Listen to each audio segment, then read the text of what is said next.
에너지 효율이 결국 산업 경쟁력의 핵심 요소로 떠오르고 있다고 언급을 했습니다. 올해 CES에서 엔비디아가 차세대 AI 칩 베라루빈을 통해서 동일한 전력에서 10배의 성능 향상을 제시한 사례를 언급하면서 향후 AI 기술 경쟁의 승부처가 연산 성능 그 자체보다도 에너지 효율로 이동하고 있다는 점도 강조를 했습니다. 마지막으로 우리나라 차세대 성장 동력으로 AI와 결합한 로보틱스를 제시를 했는데요. 미국과 유럽이 반도체에 이어서 로보틱스 부품 분야에서도 탈중국 전략을 추진할 가능성이 높기 때문에 이런 흐름 속에서 한국 자동차 부품 산업에는 새로운 기회가 열릴 수 있다는 점도 강연에서 제시를 했습니다. 네. 그럼 AI 시대 걷잡을 수 없는 변화에 대비하라는 주제로 블루닷 AI 강정수 연구센터장의 강연 함께 들으시겠습니다.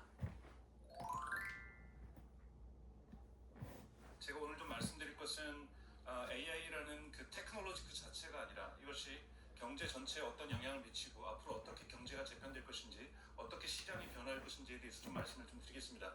먼저 CS 보셨겠지만 2026년 CES가 대단히 큰 관심을 가져왔습니다. 여러분도 아시는 아틀라스가 있었고요. 그리고 엔비디아가 발표를 하게 되면서 젠슨이 직접 키노트를 하게 되면서 또 자동차 관련돼서는 알파 마이오라는 것들을 시연하게 됩니다. 그러나 저 개인적으로 가장 중요했던 발표는 이번 발표는 베라 루빈의 발표였습니다.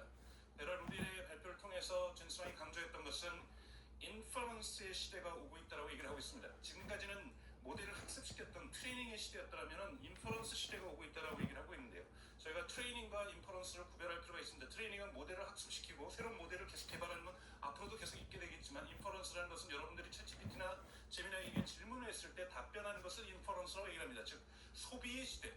사람들이 이것을 이용하는 남녀노소가 AI를 이용하는 시대를 갖다가 우리가 인퍼런스 시대라고 얘기를 하고 있는 거고 지금 베라 루빈은 블랙웨일 대비 동일한 퍼포먼스를 10분의 1의 전력으로 만들어낸다고 얘기를 하고 있습니다.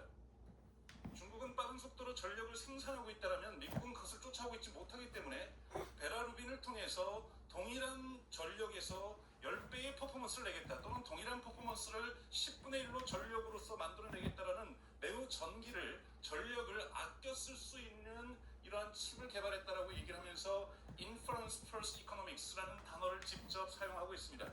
이것이 무엇인지 제가 오늘 뒷부분에서 좀 설명을 좀 드리겠습니다. 두 번째는 AI 버블 논쟁 계속해서 지속되고 있고 최근에 미국의 소프트웨어 주가들이 폭락하기 시작하면서 다시 한번 또 AI가 자체가 버블이 아니라 AI가 가져올 수 있는 전통 산업의 디스럽션에 대한 공포감이 커지고 있습니다. 가장 큰 비판은 작년부터 있었던 비판은 이 서큘러 딜스죠. 즉 수단거래, 즉 엔비디아가 번 돈을 오픈AI에 투자해줘서 오픈AI는 그 돈을 가지고 엔비디아 칩을 사고 AMD가 자신의 주식을 0.01달러에 오픈AI에 넘겨서 그것을 공개시장에서 매각을 한 돈을 사서 1달러도 딴 데 쓸 수 없고 다 AMD의 반도체를 사야만 하는, 즉 왼쪽 주머니에 있는 돈을 오른쪽 주머니였다가 뒷주머니였다가 다시 왼쪽 주머니로 가져가는 이것에 대한 비판들이 있습니다만 이건 일반적으로 많은 초기 형태에 일어나고 있습니다. 두 번째 또 많은 이런 부분이 오픈AI가 왜 이렇게 큰 돈을 투자를 받느냐, 트레이닝이 아니라 인퍼런스를 위한 거죠. 인퍼런스를 위해서 오픈AI는 미국 땅에만 20기가와트의 데이터 센터를 앞으로 10년 동안 건설하고자 합니다. 오픈AI 한 기업이요. 우리가 26만 장을 앞으로 받아오게 되는데요. 엔비디아로부터 1기가와트도 안 되는 데이터 센터입니다. 26만 장을. 오픈AI 혼자서 20기가와트, 즉 원자력 발전소 1기가와트가 원자력 발전소 하나를 얘기하는 거죠. 20개가 필요한 그런 데이터 센터를 지으려고 하고 있습니다. 문제는 지금 이거 2월 초로 해서 지금 미국에 있는 데이터 센터가 약 2,000개, 1,900개가 있는 거고요. 그리고 앞으로 지어야 될 데이터 센터가 계획되고 있고 발표된 것이 2,790개가 있습니다. 현재 건설 중인 것은 658개가 있는 거죠. 과연 이것이 완공되었을 때 작동될 수 있는 전력을 미국 사회가 가지고 있는가? 작년 12월 월스트리트저널은 지금 중국과 미국의 에너지 생산량을 비교하면서 지금 압도적으로 지금 중국이 작년 말 기준으로 해서 미국 전체 전기 생산량이 3배를 추가하고 있습니다. 가장 중요한 건 전력의 비용이죠. 미국은 1kW당 예를 들자면 1달러라고 한다면 중국은 50센트입니다. 2배 가까이 중국이 저렴한 전력을 중국 땅에서 특히 내몽고 지역에 압도적으로 전력을 생산해내기 시작하면서 데이터 센터도 내몽고 지역에 지금 빠른 속도로 만들어지고 있죠. 작년 12월에 중국 땅에 설치됐던 BESS, 즉 배터리 에너지 저장 장치의 규모가 미국이 1년 동안 설치했던 것보다 많습니다. 한 달 동안. 빠른 속도로 전력의 나라로 전환되고 있는 거고 과연 여기에서 있습니다. 즉 왜냐하면 여러분도 아시는 것처럼 저는 원자력 발전소에 동의하고 찬성합니다. 문제는 원자력 발전소에는 리드 타임이 존재하는 거죠. 긴 리드 타임, 즉 7년에서 8년이나 건설 기간이 걸립니다. 전 세계에서 중국과 러시아를 제외하고서 소송 없이 원자력 발전소가 만들어진 적은 한 번도 없습니다. 그렇기 때문에 보통 7년에서 8년, 소송이 길어지면 9년, 10년까지도 가는 거죠. 리드 타임이 가장 짧은 것은 태양광과 LNG입니다. 그렇기 때문에 요즘 LNG에 대한 수요가 늘어나는 거고 태양광에 대한 수요가 늘어난다고 볼 수 있습니다. 어떤 환경에 대한 전기에 대한 전 개인적으로 정치적인 해석과 프리즘을 가질 필요가 없다고 봅니다. 순수하게 우리가 기술로서 바라본다면 전기는 이제는 내연기관을 압도하는 기술력으로서 성장하고 있고 이것을 어떻게 리드타임을 줄이면서 즉 7, 8년 이후에 오픈AI가 데이터 센터를 지을 건 아니라는 겁니다. 7, 8년 이후에 저희 어머니가 챗GPT를 이용을 비로소 그때 할 수 있다는 건 얘기가 아닌 거죠. 지금 당장 남녀노소가 쓰기 위해서는 지금 당장 데이터 센터가 필요합니다. 이것을 맞춰낼 수 있을 것인가? 만약에 이 데이터 센터의 건설이 지연된다고 한다면 여기에 들어갈 수 있는 블랙엘 칩이 지연될 것이고 블랙엘 칩이 지연돼서 공급된다면 HBM도 지연돼서 공급되면서 SK하이닉스라든지 삼성전자의 매출 또한 지연될 수 있습니다. 이것이 이제 버블루니스 주장하고 있는 전력이 데이터 센터의 건설 속도만큼 미국에서 공급될 수 있을 것인가에 대한 두려움들이 존재하고 있는 거죠. 그런데 우리가 역사적으로 볼 때 버블 그 자체를 너무 두려워할 필요는 없습니다. 역사학자들이 발표한 거에 따르면 이코노미스트의 분석에 따르면 1825년부터 2000년까지 51번의 기술 혁신이 있었고 이 기술 혁신은 무려 37번에 즉 50%가 넘는 것들은 버블과 함께 옵니다. 그리고 이 버블이 다 터지지 않았습니다. 단 3번 터졌습니다. 인류는. 예를 들면 지난번에 저희가 메타버스 버블이 있었죠. 메타버스 안 하면 기업이 다 망하는 것처럼 많은 사람들이 얘기했습니다만 그 버블은 지나갔습니다만 그렇게 경제적으로 큰 충격은 없었습니다. 3번의 버블이 있었고 한국은 3번 중에서 1번만 경험했죠. 1840년 영국에서 런던에서 맨체스터까지 런던에서 리버풀까지 철도가 레일 선로가 7개씩 8개씩 만들어졌습니다. 여기에 많은 중산층들이 투자했고 인베스트먼트 뱅크라는 형식도 이러한 선로에 투자를 하기 위한 중산층들의 돈들을 모으기 위해서 만들어졌었고 이 버블은 터졌습니다. 그래서 10년 가까이 영국의 중산층이 몰락하는 이런 대형 사건이 일어났었죠. 그리고 1800년 83년도 이 에디슨이 전구를 만들면서 이 전구를 깔기 위해서 다양한 전력회사들이 전기회사들이 등장하면서 과열 경쟁을 하게 되면서 이 회사들이 부도가 납니다. 이것이 두 번째 있었던 전기 버블이었죠. 터졌던 버블이었고 경제적으로 충격이 줬습니다. 세 번째는 여러분들 아시는 것처럼 이 닷컴 버블이 2000년도에 있었습니다. 인류 역사상 기술 혁신이 있었지만 버블은 3번 정도 터졌던 것이고 이것이 터졌음에도 불구하고 철도는 지금도 중요하고 전기가 없다면 지금 이런 강연 또한 이런 행사 또한 불가능했을 거라고 보고 있습니다. 그렇기 때문에 AI 버블도 터질 수 있습니다. 터지더라도 AI 시대는 저는 계속 올 거라고 보는 거고 우리가 던져야 될 질문은 언제 그러면 AI 버블은 안 터질 수 있는가? AI가 어떻게 연착륙할 수 있을 것인가? 그 조건은 무엇인가? 라고 물어볼 수가 있습니다. 우리가 많은 AI 지금 시대를 골드러시랑 비교를 하고 있습니다. 즉 캘리포니아에서 동쪽에 미국에 살고 있던 사람들에게 소식이 전해졌죠. 서쪽에 가면은 땅만 파도 금이 나온다는 소식이 들려왔고 사람들이 웨이건을 타고서 마차를 타고 서쪽으로 이동합니다. 여기에서 골드러시는 버블로서 터지지 않았습니다. 왜 터지지 않았습니까? 여기에 갱이하고 삽자루 청바지를 많은 사람들이 갖다 팔았습니다. 지금 갱이하고 삽자루를 파는 회사가 어딥니까? 엔비디아, SK하이닉스, 삼성전자죠. 근데 그때 버블이 왜 안 터졌습니까? 바로 땅 팠더니 진짜 금이 나온 거죠. 그 목표로 했던 경제활동의 산업활동의 목표가 이루어진 겁니다. 그러면 갱이하고 삽자루는 더욱더 많이 팔리는 거고 더욱더 굴착기가 만들어지는 거고 더욱더 호텔이 만들어지는 거고 거기에 산업이 융성하게 되는 거죠. 버블은 터지지 않습니다. 그렇기 때문에 가장 중요한 것은 AI는 무엇으로 돈을 벌 수 있을 것인가? AI 기술이 얼마나 뛰어나냐가 중요한 것이 아니라 AI는 무엇으로 돈을 버는가? 도대체 AI는 레비뉴를 어떻게 만들어낼 것인가? 이 막대한 인류 역사상 가장 절대적인 수치로는 많이 들어가고 있는 이 카펙스 투자가 어떻게 리턴을 만들어낼 것인가? 이것이 핵심적인 질문입니다. 이 질문을 찾기 위해서 미국의 빅테크들이 필사적으로 지금 노력하고 있다는 거고 그것이 시장을 재편시킬 겁니다. 기술이 반드시 뛰어나야만 시장을 여는 것이 아니라 당대에서 유용한 가치를 찾으면 기술은 시장을 엽니다. AGI가 오지 않더라도 현재 수준에서 이것이 유용성을 찾아낸다면 기술은 시장을 만들어내고 레비뉴를 만들어내고 돈을 법니다. 절대적인 기술의 어떤 완성도가 중요하지 않다는 얘기죠. 그래서 AI 이코노미와 AI 마켓과 관련된 정의와 관련돼서 가장 중요한 정의는 젠슨 왕이 했습니다. I for moment for AI라고 얘기를 했습니다. I for moment, AI. 그러면 I for moment를 정의할 필요가 있죠. 모멘트라는 단어를 요즘 많이 씁니다. GPT 모멘트, 뭐 피지컬 AI 모멘트란 단어 이야기하는 것은 원 프로덕트, 원 서비스가 경제 전체를 바꿀 때, 질서를 바꿀 때 이것을 역사적으로 우리는 모멘트라고 얘기를 하고 있습니다. 스마트폰이 등장하면서 모바일 이코노미가 되면서 기업의 질서가 변했고 미국의 빅테크들이 기업가치 있어서 상위권을 달리고 있습니다.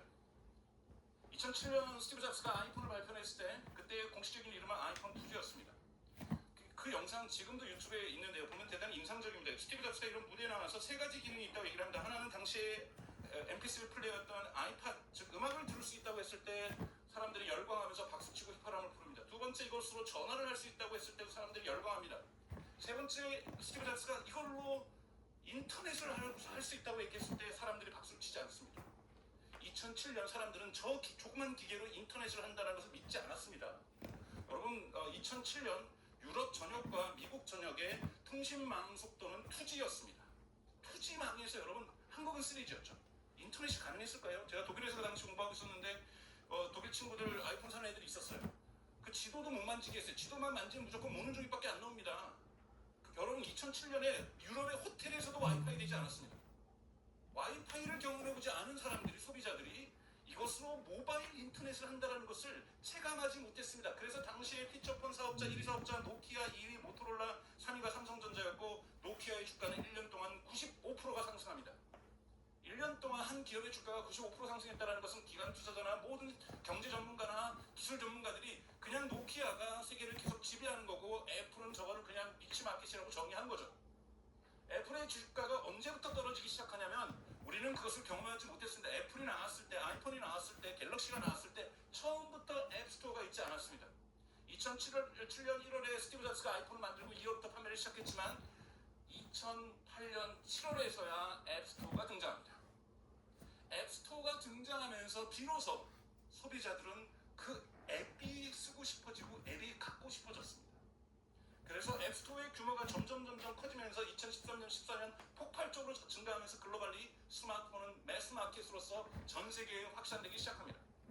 앱은 대중시장을 만들어냈던 결정적인 거죠. 여러분들이 기별을 했는데 좋은 스마트폰으로 바꿨는데 거기에서는 카카오톡이 되지 않고 유튜브이 되지 않고 그러니 여러분들 그거 바꾸시겠습니까?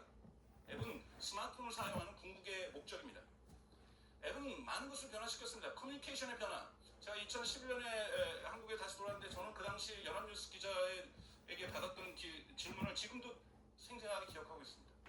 노란색 서비스로 카카오톡이라는 것이 나왔는데 과연 성공할 수 있을까요?가 저한테 던진 기자의 질문이었어요. 그래서 제가 왜 성공 못할 거 아니냐고 물어보니까 자기는 통신사에서 주는 모든 그 한 달에 쓰는 그 300개인가를 무료로 할 수 있는 문자를 다 안 쓴다는 거예요. 굳이 왜 카카오톡을 쓰겠냐라는 거예요. 여러분 한번 생각해 보시죠. 2011년도, 12년도에 문자 메시지를 아무리 부자래도요 유유를 보내는 사람은 없었습니다.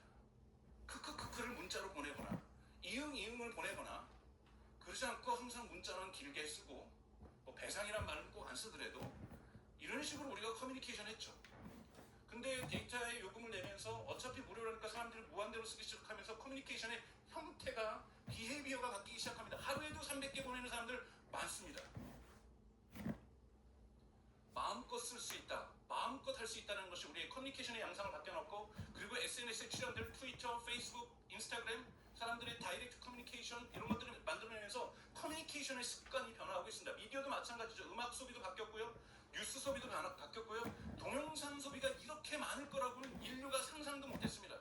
제가 2016년에 세바시에 한번 출연해서 미디어의 미래로 강의를 한 적이 있었는데 그 영상을 제가 나온 걸 다시 한번 보니까 2016년에도 스마트폰이 이미 다 깔렸음에도 불구하고 동영상이라는 단어가 15분 동안 한 번밖에 등장하지 않습니다.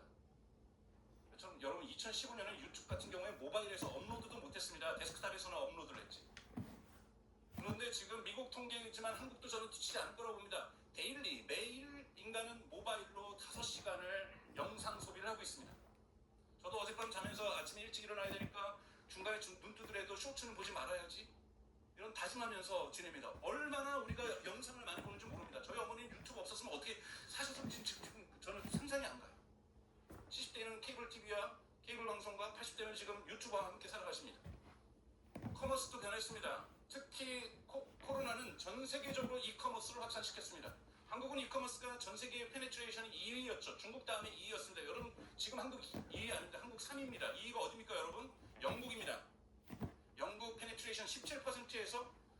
프론트로 넘어서 뛰어버렸습니다. 특히 이탈리아, 스페인, 포르투갈 그들은 이커머스 사용하지 않았습니다. 배달 음식 시켜 먹지 않았습니다.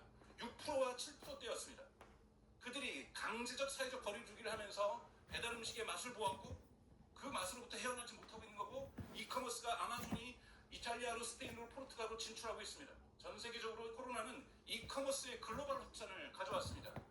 이제 다시 돌아가지 못합니다. 영국하고 미국은 가처분 소득이 높을수록 이커머스를 사용하고 가처분 소득이 낮을수록 오프라인에서 장을 보는 독특한 구조적인 변화가 발생하기 시작하고 있습니다. 뱅킹, 물론 기업에서 뱅킹하는 건 예나 지금이나 어렵습니다만 개인 뱅킹을 생각해 보십시오. 계좌번호도 몰라도 돈을 보낼 수 있는 시대, 얼굴만 카메라에 잘못 갖다 대면 돈이 나갈 수 있는 시대, 우리는 그 시대를 살아가고 있습니다. 다시 백도 못합니다. 완전히 습관이 바뀌었다는 것, 제가 말씀드린 것은 앱은 우리에게 소비자들에게 뉴 비헤비어를 가져왔습니다. 그리고 뉴욕대 사학과 교수인 클레이 셔키는 어떻게 정리하냐면 레볼루션, 여기에서의 레볼루션은 테크놀로지컬 레볼루션을 얘기합니다. 기술혁명이라는 것은 더듬채 일어나지 않습니다. 언제 뉴 테크놀로지, AI라는 뉴 테크놀로지를 받아서 발생하는 것이 아니라 그 AI에 의해서 언제 혁명은 발생하냐면 소비자들이 뉴 비헤비어, 새로운 행동 습관을 가질 때 비로소 혁명은 일어난다고 얘기를 하고 있습니다. 그러면 AI 모멘트, 젠슨이 얘기했던 AI 모멘트는 뭡니까? 꼭 여기에 카이스트 교수나 전문가들이 나와서 AI 혁명이 시작됐다는 얘기할 필요가 없습니다. 여러분들도 판단할 수 있습니다. AI가 없으면 업무하기 힘들어지셨습니까? 뉴 비헤비어가 오셨어요. AI가 없으면 여러분 미디어 소비가 하기가 어렵습니까? AI가 없으면 여러분 커뮤니케이션 하기가 어렵습니까? AI가 없으면 커머스를, 물건을 구매하기 어렵습니까? AI가 없으면 뱅킹이라든지 투자라는 것들을 하는 것이 어렵습니까? 대부분 노라고 얘기하실 겁니다. 그럼 아직 혁명은 오지 않은 겁니다. AI 혁명이 오면 여기에 모든 국민이 남녀노소 예스라고 얘기할 겁니다. 여러분 스마트폰 아침에 두고 오시면 출근하시면 어떻게 하십니까?